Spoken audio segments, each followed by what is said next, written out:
Olá, seja bem-vindo. Nesta edição especial do seu jornal, o tema é Desenvolvimento de Políticas Sociais no Brasil. Não são tarefas fáceis garantir a igualdade de oportunidades, combater a pobreza e diminuir as diferenças no acesso a bens e serviços. A própria presidenta Dilma Rousseff já afirmou por diversas vezes que a principal tarefa do governo é acabar com a miséria.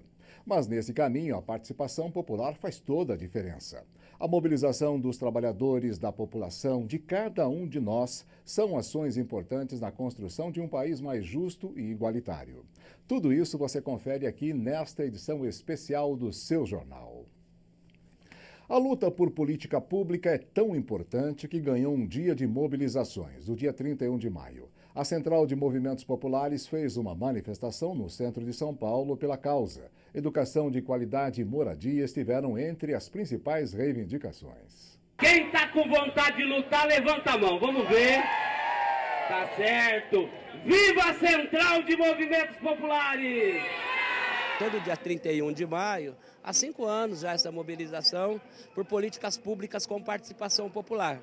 Movimento de moradia, de saúde, educação, no Brasil inteiro, né, o movimento das mulheres, né, vem às ruas para lutar por políticas públicas, para melhorar as condições de moradia e de saúde do nosso povo. Não dá mais para a mulher, para o negro, para a criança, para os trabalhadores, né, para o sem teto, para o sem terra, não ter uma política voltada ou não ter o seu atendimento adequado. Vamos na rua, caçada começou! Por que você está aqui hoje? Defendendo a minha moradia e de muitas famílias que não têm onde morar. Tá difícil conseguir moradia aqui em São Paulo? Tá, principalmente para quem ganha de 0 a 3 salários mínimos. Hein? A prefeitura, cada dia despejando os moradores da favela, cada dia tá pior. A falta de creche para que as mães possam trabalhar. Nós queremos educação de qualidade, porque hoje as crianças são matriculadas, estão na escola. Mas nós vemos várias pessoas, várias crianças na 8ª série, que não sabem ler nem escrever. Hoje a saúde está na UTI, né? A nossa saúde está na UTI, ela precisa ter um investimento muito forte, com serenidade. Raimundo, qual é a principal crítica que vocês fazem hoje? A principal crítica é a ausência de políticas públicas, de participação popular, de desrespeito para com os movimentos populares, com os direitos sociais. É um ato de caráter estadual, né, que tem muitas críticas ao governo do estado, mas também muita crítica à prefeitura de São Paulo. Nosso direito vem, se não vir nosso direito, o Brasil perde. E para discutir o acesso a políticas sociais, está aqui com a gente o professor e coordenador do Núcleo de Formação Cidadã da Universidade Metodista, Oswaldo de Oliveira. É um prazer tê-lo aqui, Oswaldo. Muito obrigado. Seja bem-vindo, viu? Tá Esse é um assunto que com certeza daria uns 6 meses de conversa, né? Daria sem a menor sombra de dúvida uma temática para ser discutida lá com os nossos estudantes. Até uma coisa para se pensar. Com certeza. Mas nos próximos minutos a gente vai tentar aproximar o que for melhor para todo mundo. Oswaldo, por que é tão difícil o Estado atender às reivindicações, principalmente para os pobres, na questão educação, saúde e moradia? É difícil porque, na realidade, não compete exclusivamente ao governo o atendimento dessas necessidades, não é?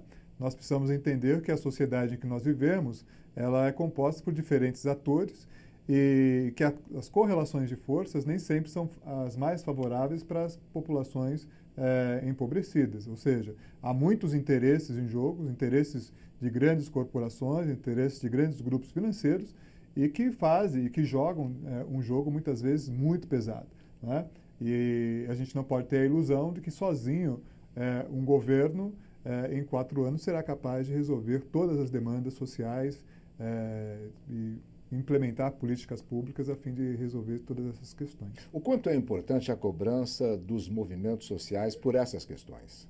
É extremamente importante, eu diria que é fundamental. Sem essa pressão que vem das ruas, de forma organizada, de forma consciente, não há transformações sociais fundamentais. Quando nós olhamos, por exemplo, para a história da cidadania, né, se a gente quiser pegar um elemento, nós vamos observar que os grandes saltos que as sociedades, de forma geral, vão dar são justamente nos momentos em que há grandes mobilizações sociais, que o povo está na rua com uma pauta de reivindicações claras e que luta por isso, né? Muito bem. Oswaldo vai continuar conosco aqui no seu jornal, vai discutir muita coisa conosco ainda e agora nós vamos acompanhar uma reportagem sobre o Bolsa Família. O programa social do governo federal está prestes a completar 10 anos. Durante este período, mais de 13 milhões de famílias foram beneficiadas. E a região com o maior número de atendimentos é o Nordeste, com 7 milhões de famílias. Com estes dados nas mãos e uma curiosidade em saber quem são essas famílias, estudantes de jornalismo criaram o documentário Beneficiário, Histórias de Vida do Bolsa Família. O filme retrata o dia a dia e os problemas enfrentados pelas famílias que fazem parte do programa. Vamos conferir. Aqui é a minha moradia, mas eu me sinto feliz aqui, viu, gente? Mesmo com toda a dificuldade, eu me sinto feliz aqui. O fato da gente ter partido do ponto de que no ano que vem seriam 10 anos do programa fez a gente pensar para onde vai o programa. Então a gente não fez um documentário só avaliando bem o Bolsa Família, a gente foi atrás, a gente tem uma pesquisa muito bem feita que até o Nassif elogiou e de fato isso nos deu liberdade para fazer um projeto autoral, a gente fez com responsabilidade em cima do que a gente tinha pesquisado. Então a gente apontou e tentou discutir bastante coisas negativas, digamos assim, ou questionáveis, melhor dizendo, em relação ao programa. E mudar também, quebrar alguns paradigmas que a gente tinha também, que acho que um pouco dessa crítica que é feita ao programa, algumas pessoas do nosso grupo, inclusive eu tinha antes, de conhecer essa outra realidade, de me aprofundar mais no tema, principalmente da assistência social, dos programas de transferência de renda. Então acho que isso mexeu muito com a gente, principalmente no pessoal. O ganho pessoal com esse trabalho foi gigantesco, né? As famílias que a gente entrevistou, 2 delas não tinham nem um ovo para dar para as crianças comerem, sabe? Eu nunca passei por essa situação de não ter comida na minha casa.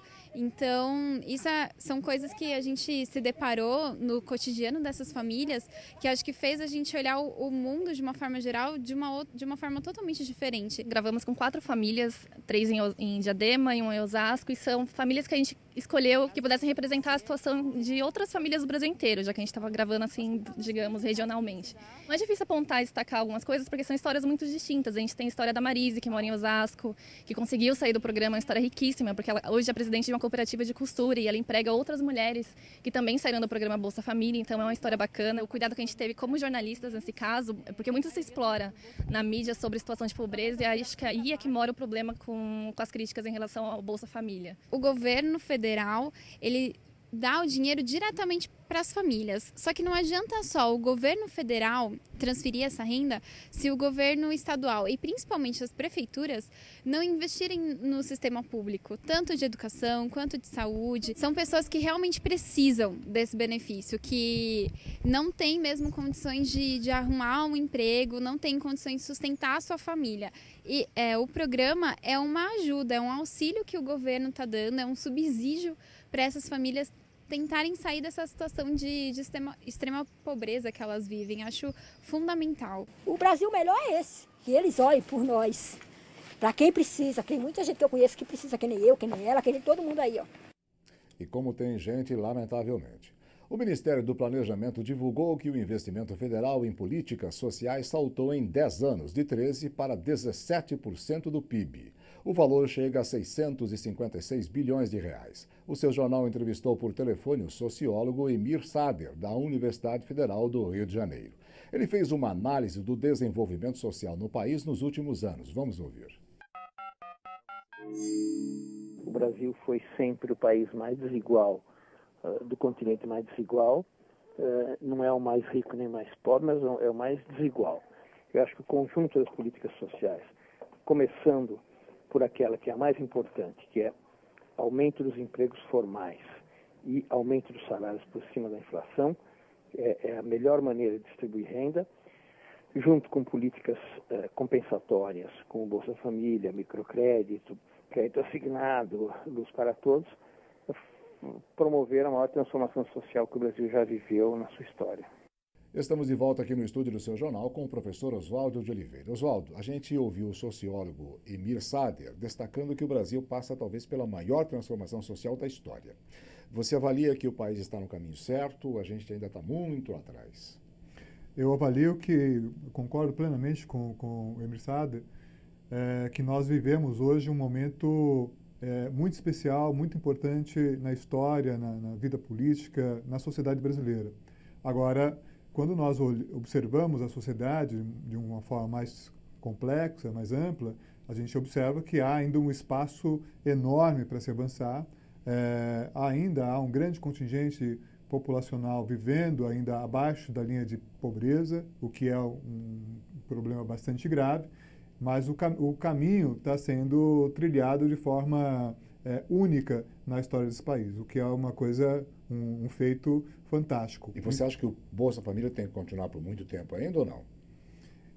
Essa é uma avaliação difícil de ser feita. Eu acredito que ele deva continuar por algum tempo ainda, né? Agora, a nossa luta, vamos dizer assim, é pelo fim do Bolsa Família, por um país que não necessite de ter Bolsa Família, né? Eu acho que, mas um país sem Bolsa Família necessariamente terá que passar por um país com Bolsa Família. Você citou que haviam há dois exemplos significativos, né? O Bolsa Família e qual é o outro? O outro é a educação, né? Nós melhoramos. Melhoramos muito mais na educação, com a inclusão de pessoas que jamais teriam acesso à educação sem um ProUni, por exemplo, né?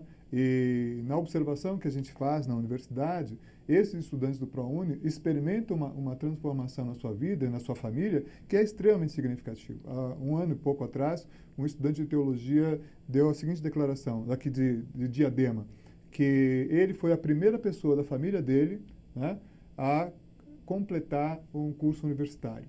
Né, que ninguém jamais na família dele teria completado um curso universitário. E ele só foi possível isso graças ao ProUni.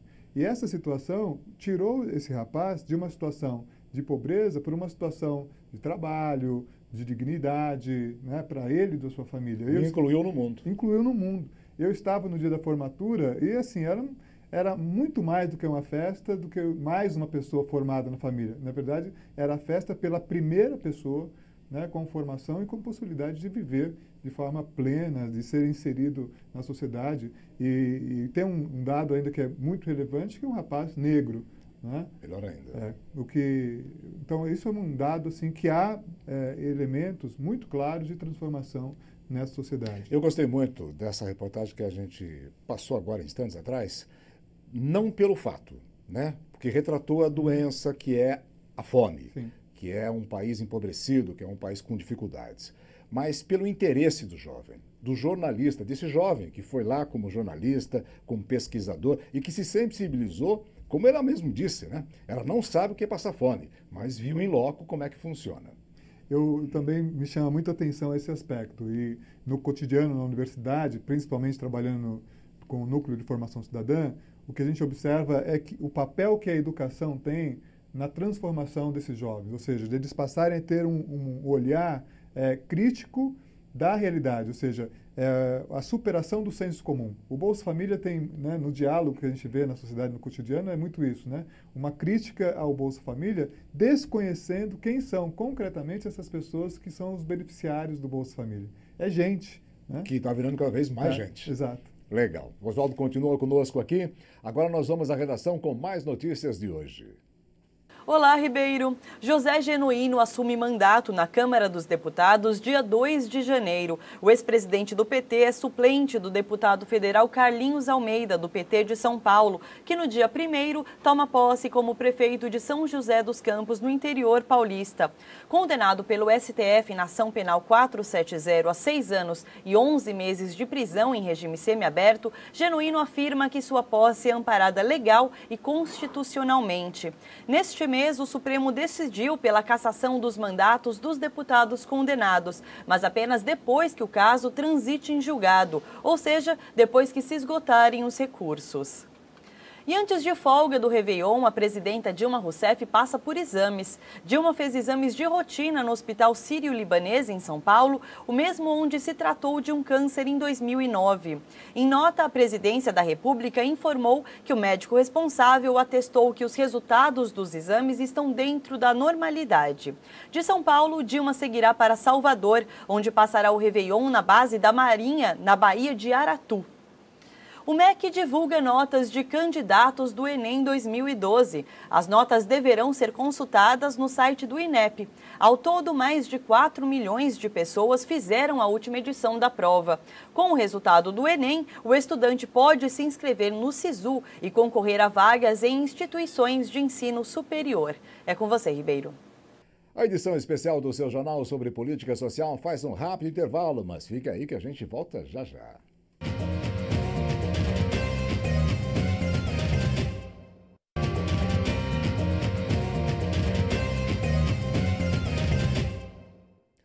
Estamos de volta com o seu jornal, com a participação especial do professor Oswaldo de Oliveira, do Núcleo de Formação Cidadã da Universidade Metodista. Agora nós vamos falar sobre a realidade vivida pelos trabalhadores do campo. Um grito pela terra tomou conta da capital do país. 8 mil trabalhadores rurais marcharam em Brasília por melhores condições de vida no campo e pela reforma agrária. Vamos acompanhar.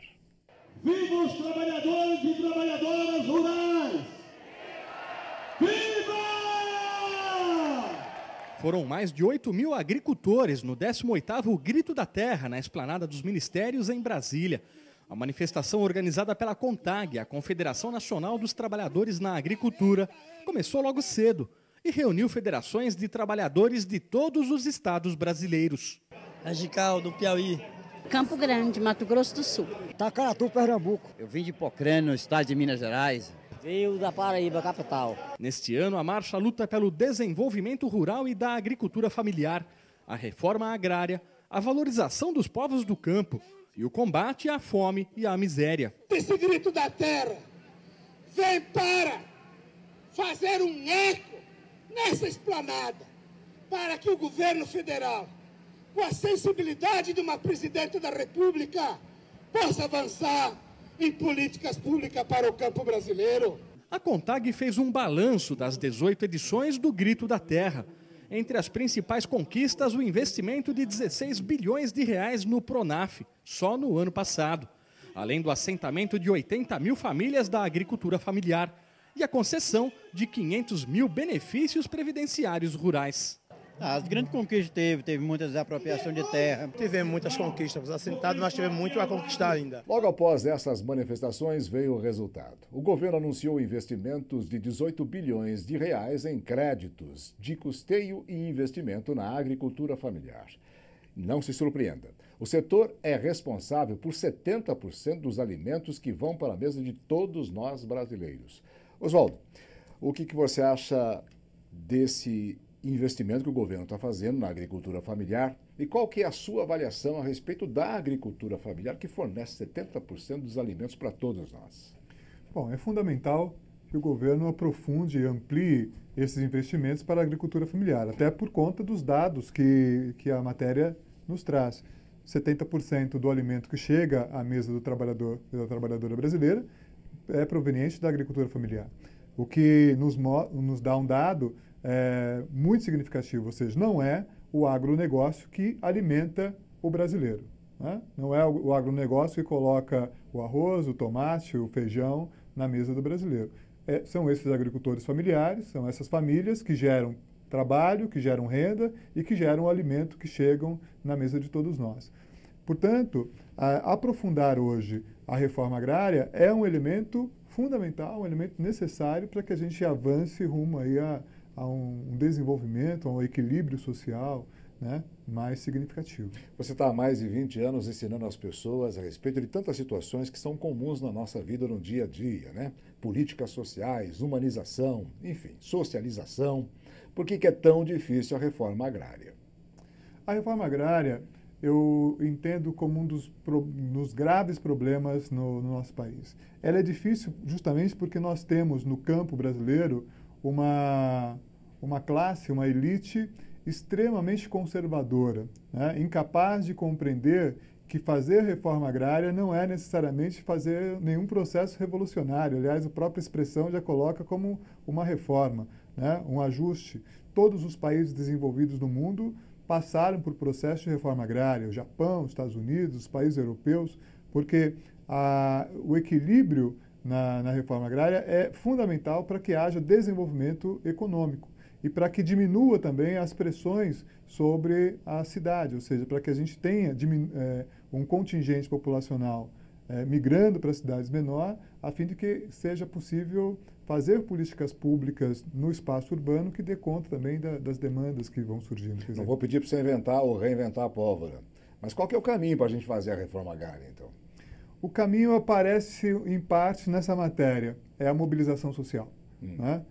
São as pressões sociais, a população urbana também compreender a reforma agrária como um elemento necessário e para diminuir também os processos de criminalização sobre os movimentos sociais.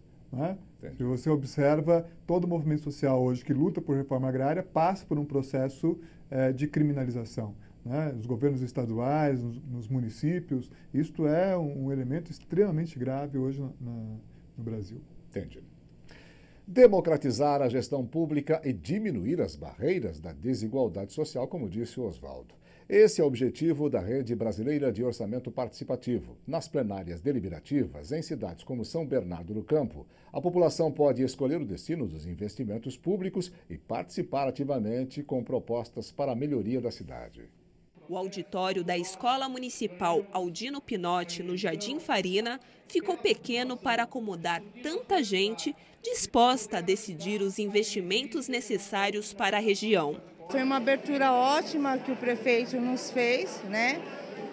A qual a gente pode optar pela melhoria do nosso bairro, da nossa cidade, né? Que antes, em outras gestões, a gente não tinha essa abertura. Foi em 2010 que a Prefeitura de São Bernardo possibilitou esse canal de participação popular na discussão do orçamento público da cidade. Nós tivemos a participação de mais de 11 mil pessoas, que elegeram 3 demandas para a região e uma para a cidade. Ao todo foram 63 demandas apresentadas e também elegeram os seus representantes, os conselheiros, né? Que têm o papel de analisar e deliberar quais demandas vão ser incorporadas à peça orçamentária. Das 3 prioridades eleitas pelos moradores da região do Baeta Neves ao Parque São Bernardo na última plenária em 2010, apenas esta UPA está pronta. Até o fim do ano, a reforma do UBS do Farina e a construção da creche vai ser concluída, vai ser entregue para a população. Segundo a coordenadora nacional da Rede de Orçamento Participativo do Brasil, no país existem aproximadamente 270 municípios que utilizam essa experiência de discussão do orçamento da cidade com a população. O orçamento participativo ele não surgiu assim do nada, né? Foram as lutas dos movimentos sociais na década de 70 que foram buscando formas de discutir o orçamento da cidade. Em Guarulhos, o orçamento participativo existe desde 2001 e já resultou em vários frutos para a cidade. Nesses 11 anos de experiência, já foram realizadas mais de 1.300 obras decididas pelos moradores nas plenárias deliberativas do OP. Uma delas a gente está aqui bem próximo, né, que é a ED São João, uma obra de saneamento importante para a cidade, além de outras ações e obras importantes como céus, obras de saneamento, obras de drenagem, obras de pavimentação. Todas as cidades brasileiras de alguma forma têm contato com outros países e que divulgam essa experiência brasileira, né? Que nasceu no Brasil e que hoje a gente tem o orgulho de mandar para fora. E que orgulho! Democracia também é isso. Dar espaço à comunidade para expor suas ideias e dizer o que espera dos seus governantes. Oswaldo, ouvir as propostas da população também é importante para uma política social eficaz, verdadeira? Sem dúvida. É necessário dialogar com a população, criar espaços que possibilitem esse diálogo, né? Se aproximar. Não é do gabinete que sairá soluções para as demandas da população. É preciso ouvir o que o povo necessita e o que é prioritário para a população. E, rapaz, tem muita gente para falar, porque são mais de 5 mil municípios brasileiros, como a gente acompanhou, e apenas 270 têm orçamento participativo. O que é que falta para diminuir esse problema, né? Isso revela a tradição autoritária que é presente na sociedade brasileira, na política brasileira de modo geral. Né?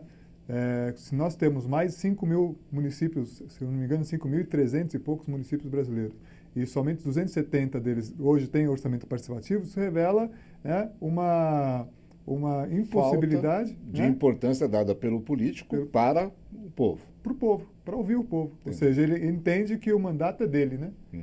Não pertence à população. E quando você abre para o orçamento participativo, você divide responsabilidades e ouve quais são as verdadeiras demandas da população. Então, né? Cabe à população cobrar. Ir para a rua, cobrar mesmo dos políticos. E entender que cidadania não se faz somente no dia do voto, que é um processo contínuo. E dá trabalho, né? Dá trabalho ir lá participar da plenária, ouvir, levar as opiniões, debater, nem sempre ganhar, né, aquilo que se pretende, que aquela população do bairro pretende, quer dizer, mas é uma discussão contínua. É interessante você ver lá o prefeito, ver o gabinete ali presente, debatendo, porque talvez ele também tivesse outras intenções, né? Mas é nessa disputa que se faz aí a construção da cidadania, da democracia. Oswaldo, eu fiquei muito feliz, porque a palavra correta mesmo é essa democracia. Quer dizer, eu ouvi muitas vezes o que a gente não gosta até, né? Exato. Muito bem, mas faz a gente aprender e crescer um pouquinho mais. Gostei demais da sua presença aqui. Você, com muita facilidade, fez com que nós entendêssemos um pouquinho mais a respeito de políticas e movimentos sociais. Muito obrigado, viu? Obrigado pelo convite. Sempre que necessitar, estaremos aqui. E também estamos lá na Universidade Metodista, com o espaço do Núcleo de Formação Cidadã, aberto também para seguirmos com esse debate, com a população, sempre debatendo. A gente que agradece. Vamos voltar à redação com as últimas notícias de hoje. Os ônibus municipais de Santo André, no ABC, circulam com nova tarifa a partir de segunda-feira. O valor passa de R$ 2,90 para R$ 13,30. Outras cidades da região decidiram reajustar a passagem antes do fim do ano. Em Diadema, a nova tarifa no valor de R$ 3,20 entrou em vigor na quarta-feira. Os ônibus de São Bernardo já circulam com aviso sobre o aumento. No município, a tarifa passa a ser R$ 3,30 a partir de 2 de janeiro. E as regras para o uso do Vale Cultura serão definidas em 6 meses. Sancionado ontem pela presidenta Dilma Rousseff, o benefício será concedido para cerca de 17 milhões de trabalhadores, segundo previsão do Ministério da Cultura. A ideia é que o vale de R$ 50 seja usado em teatros, cinemas ou na compra de livros. O valor seria depositado em um cartão magnético, como acontece com o Vale Refeição. O Vale Cultura será concedido a trabalhadores com carteira assinada que ganham até 5 salários mínimos. As empresas que aderirem ao programa terão isenção de impostos de R$ 45 por vale doado. É com você, Ribeiro.